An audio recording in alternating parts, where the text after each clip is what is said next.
আসসালামু আলাইকুম রহমতুল্লাহ। ইন্নাল হামদুলিল্লাহ নাহমাদুহু ওয়া নুসাল্লি আলা রাসূলিহিল কারীম, আম্মা বা'দু, ফাআউযু বিল্লাহি মিনাশ শাইতানির রাজীম।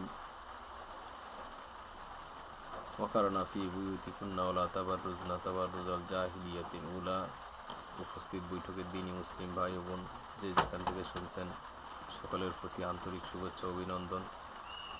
মহান রবের শুকরিয়া আদায় করি, যিনি আমাকে বলার এবং আপনাদেরকে শোনার তৌফিক দান করেছেন, আলহামদুলিল্লাহ। দুরূদ ও সালাম নাজিল হোক প্রিয় রাসূল সাল্লাল্লাহু আলাইহি ওয়াসাল্লামের উপর। আপনি আজকে সারসংক্ষেপে যে কথাগুলো আমার কাছ থেকে শুনবেন সেগুলো হলো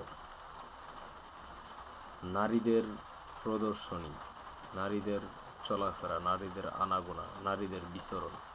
এই সম্পর্কে আল্লাহ তাআলা বলতেছেন যে ওয়াকারনা ফি বুয়ুতিকুন্না ওয়া লা তাবাররুজনা তাবাররুজাল জাহিলিয়াতিল উলা। হে মুসলিম নারীরা, বন্যতার যুগে, অসভ্যতার যুগে, বর্বরতার যুগে তোমরা যেভাবে রাস্তায় প্রদর্শনী দিয়ে চলতা, এই সময় আইসা তোমরা ওই প্রদর্শনী দিয়ে চলবা না।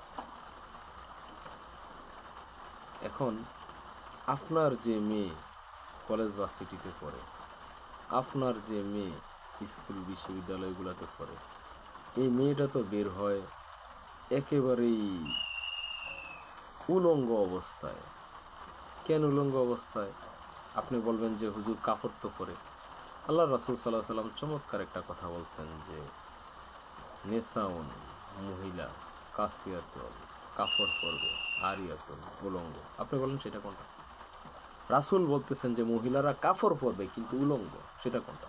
সেটা হলো যে পোশাক পরলে নারীদের আকর্ষণীয় অঙ্গ প্রত্যঙ্গগুলা ফুসফুটিত হয়ে ওঠে, আকর্ষণীয় হয়ে ওঠে, মানুষের নজরে সহজে চলে আসে,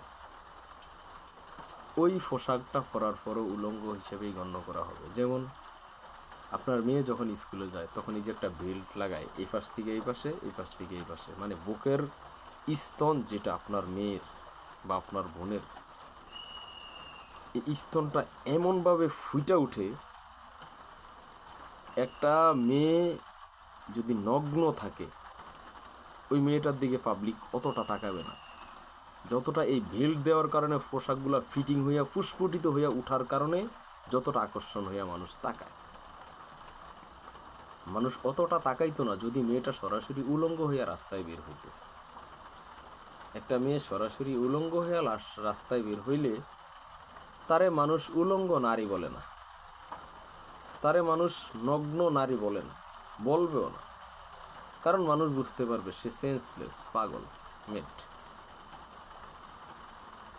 এই বেল্ট, স্কুল বেল্ট, এই কাদের উপর দিয়ে দিছে, এটা এমনভাবে এদিকে চাপ দিয়ে রাখছে একেবারে এটার আগা গোড়া টোটালি বোঝা যাবে, যেটার গোড়া কত ইঞ্চি, আগা কতটুক দাঁড় করানো আছে, এটার ভিতরে কি আছে, বাহিরে কি আছে, এই মেয়ে কারোর সাথে জেনা করছে কি করে না, এই মেয়ের বডি ফিগার কি হাল অবস্থা, কতটুক সাইজের ব্রা লাগতে পারে, সব স্পষ্ট হয়ে যাবে।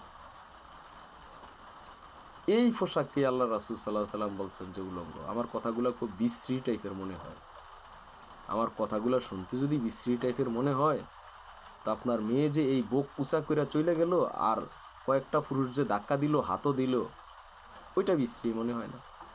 আরে বাস ড্রাইভার, বাসের কন্ট্রাক্টর, হেল্পার তো টান দিতে যায় বুকে ধরে টান দিয়ে উঠায়, এগুলো আমাদের চোখের সামনে অনেক পরে। আমরা অনেক সময় প্রতিবাদ করি, আমাদের ওই প্রতিবাদে কাজ হয় না। কারণ কি জানেন আপনারা? পরিবারের অভিভাবক যারা, তারা তো নির্লজ্জ, বেহেয়া, বেশরম। আপনি তো দায়ুস, জাহান্নামী হয়েই রয়েছেন। দায়ুসকে যে তার পরিবারে বেহায়াপনা জীবিত রাখার সুযোগ দিছে, বা বেহায়াপনা আঞ্জামের সুযোগ দিয়ে রাখছে। আপনার মেয়ে, আপনার বোন, সে তো বেহায়া, নির্লজ্জ, দায়ুস। আপনি দায়ুস, আপনি জাহান্নামী। একটু সতর্ক সাবধান হন, এই মেয়েগুলার এইভাবে বের করেন না। সে তো মুসলিম নারী। দেখেন আপনার মেয়ে কি চাই, তারে কেন ঢাকেন না? মানুষ ছাই, ময়লা, আবর্জনা যেখানে সেখানে যে কোনোভাবে ফেলে রাখে, কোনো সমস্যা নেই। কারণ কি জানেন? তো মূল্য নাই, মূল্যহীন। কিন্তু স্বর্ণ কি মূল্যহীন? কেউ এভাবে খোলামেলা রাখে বলেন? টাকা পয়সা কেউ এভাবে খোলামেলা রেখে দেয়? টাকা পয়সা সেভ করার জন্য ওই লুঙ্গি কিংবা পায়জামার ভিতর দিয়া আর একটা আন্ডারওয়্যার একটা ছোট ফ্যান পরে ওইটার মধ্যে রাখে। মানে কি, মানে মূল্যবান সম্পদ, এটা চোরের নজর লাগবে, ছিনতাইকারী ডাকাতের নজর লাগবে, এই জন্য এটারে সেভ করে রাখেন, হেফাজত করে রাখেন। রাস্তাঘাটে চললে হাতের আংটি খুলে রেখে দেয়, মোবাইলটা ভিতরের পকেটে যত্ন করে রাখে, কেননা চোরে থাবা দিবে। এখন আপনার ওই মেয়ে কি আপনার মোবাইলের চেয়ে সস্তা? আপনার বোন কি আপনার আংটির চেয়ে আরও দাম কম? আপনার মেয়ে কিংবা বোন সে কি টাকা পয়সার চেয়েও আরও সস্তা? সে কি ছাই? তা আপনি কেন তাকে রাস্তায় এভাবে খোলামেলা ছাড়লেন? আপনার মেয়েকে দিয়ে কি আপনি জেনা করাইতে চান মাগনা পয়সায়? আরে পতিতা যারা, তারাও নিজেদেরকে খুব ডাইকা রাখে, মাগনা পয়সায় পুরুষের সামনে চেহারা দেখায় না। তা আপনার মেয়েকে কি আপনি পতিতা বানাইলেন?